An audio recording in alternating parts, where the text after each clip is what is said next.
Today, I'm going to talk about the difference between introverts and extroverts and how these two types of personality react to change.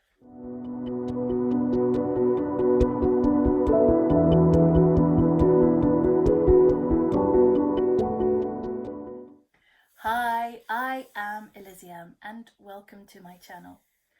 Now, you might remember a few weeks ago I did a chat with Leonard. It was in the Pandemic Reflection series. And in this chat with the wonderful Leonard, we talked about how we had adjusted to the changes brought about by the pandemic, for example, lockdowns, and how different types of people had reacted in different ways. So, introverts, for example, I asked, was it fair to generalise and say that introverts coped with lockdown better and extroverts really suffered a lot more?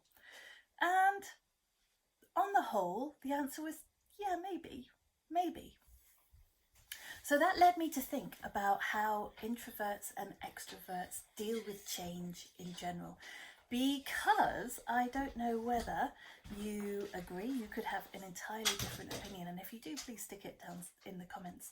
But I would say that we are in a time of incredible change. Everything feels like it is in flux. And that can affect different people in different ways. Now, if you're familiar with the Myers-Briggs personality type, you will know that there are 16 personality types altogether. Now, we can classify those into introvert and extrovert, with there being 8 in each type. But I'm not going to go into too much detail about these individual types because they are all very different. I will come out as an introvert. When I properly realised what this meant, it surprised me, I suppose, because I'm an INFJ, that's my Myers-Briggs personality type, and the I stands for introvert. Now, I kind of thought this was weird at first because I love people. I love getting to know people. I love understanding people. I love listening to people. I love being with people, but actually even more than that, I love being on my own. I love sharing things with people, but those people have to be quite special and the circumstances have to be just right. I love working as a team, but the best thing that I love about it is being able to contribute my perspective. Right. So it's the thing about actually preferring to be on my own that made me really understand what it was like to be an introvert. So I am very happy to spend time with people, but actually I do generally need to recharge my batteries afterwards, and I do that by being on my own, and I just love it. I love spending time with myself. I love walking in nature. I love spending time thinking or doing breathwork practices, for example. I really need that time to myself, and I find that I get burnt out and exhausted if I spend too much time around other people. So the main difference then between being an introvert and an extrovert is how you make sense of the world around you. For an introvert, we make sense of the world by internalizing it and then processing it. So a lot of introverts can be deep thinkers, sometimes worriers. Anxiety and depression can be connected with being an introvert. But I mean, that's a massive simplification.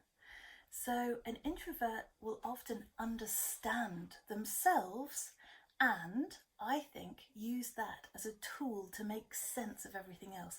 But the yardstick starts here. This is where the measurements begin. And an extrovert, well, an extrovert, I think it's fair to say, might not be such a deep thinker. And so when it comes to change, I think that it's fair to say that extroverts adjust quicker, but in a way that probably doesn't involve the same amount of processing in order to assimilate that change. So I have to be honest that most of my friends are introverts. And I would say that we are all dealing with the changes that are happening in the world at the moment in fairly similar ways. There is a process of introspection, but there is also a process of research, planning, preparation, and just trying to understand things on a really deep level. I don't know that many extroverts. I don't come from a family of extroverts. And I don't necessarily think that the couple of extroverts that I do know maybe have thought about the long-term impacts or how things are progressing and what that's going to mean. I kind of get the feeling that they roll with the punches just a little bit better maybe, and sometimes that can be a real blessing. So it's my opinion, and I'd be happy for you to disagree and tell me why in the comments, but it's my opinion that introverts, even though they take longer, they maybe go through a process of change in a way which involves a lot more thinking and a lot more understanding. And because of that, I think that it's almost like it's a role to help other people through it. So when stuff is going on and stuff's going a bit crazy, and change can be quite frightening, particularly when it's fast and you don't feel like you've got any control over it.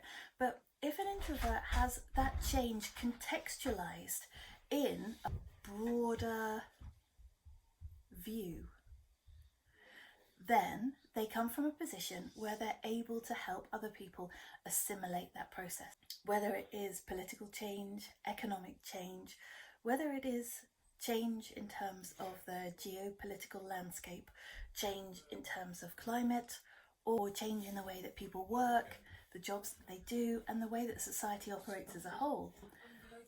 I think it's quite possible that extroverts might be able to guide the way, if not necessarily lead the way. I would love to know what you think, so please get in touch, hit me up. The details are down below, and there is just enough time for me to thank you for liking, subscribing, and putting that alert bell on so that you never miss an episode. If you like this channel, don't tell me, tell your friends. I'll see you next time.